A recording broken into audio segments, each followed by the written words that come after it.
নমস্কার, গাল্প জীবনের আরেকটি মিনি ব্লগে আমি শিল্পী সবাইকে স্বাগত জানাচ্ছি। আজকে চলে এসেছি আবারও একটা নতুন রেস্টুরেন্টে। আজকে রেস্টুরেন্টটা কিন্তু পুরোটাই আউটডোরে, মানে খোলা আকাশের নিচে বাতাসের মধ্যে বসে খাওয়া দাওয়া করা। আর এই মার্চ এপ্রিল এই 2 মাস যেহেতু বাহারিনের ওয়েদারটা ভালো থাকে, মানে বাইরে বসা যায়, তাই এখন এই সব রেস্টুরেন্টগুলোতে প্রচুর পরিমাণে ভিড়।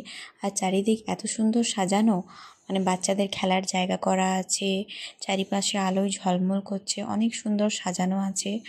এই আউটডোর রেস্টুরেন্টটা আমার খুবই ভালো লাগলো, মানে ফটো তোলার জন্য যথেষ্ট সুন্দর। আর কয়েকটা দোকানও আছে, মানে আপনি চাইলে সেখান থেকে কিছু কেনাকাটাও করতে পারবেন। বাহারিনে মোটামুটি 4 মাস ভালো ওয়েদার থাকে, মানে এই শীত শেষে মার্চ এপ্রিল, আর তারপর ওইদিকে অক্টোবর নভেম্বর আর ডিসেম্বরের কিছুটা অংশ ভালো ওয়েদার থাকে। তারপরে তো আবার যেরকম পুরো বছর গরম। কীরকম গরম গালফ কান্ট্রিতে পড়ে সেটা নিয়ে আর আলাদা কিছু বলার নেই। আর এখানকার খাবারও কিন্তু খুবই টেস্টি, খুবই ভালো ছিল। আমার তো বেশ পছন্দ হয়েছে এখানকার খাবার। আমার তরফ থেকে এই রেস্টুরেন্টে একটি থামস আপ পেয়ে গেল, মানে সেকেন্ডবার আমি এখানে আবার অবশ্যই যাব খাবার খাওয়ার জন্য। যথেষ্টই ভালো খাবার আর একটা খুবই ভালো অ্যাটমসফিয়ার এখানের।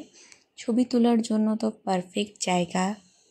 আজকের ব্লগটি আপনাদের কেমন লাগলো সবাই অবশ্যই কমেন্ট করে জানাবেন। দেখা হবে পরবর্তী ভিডিওতে। Thank you, bye by.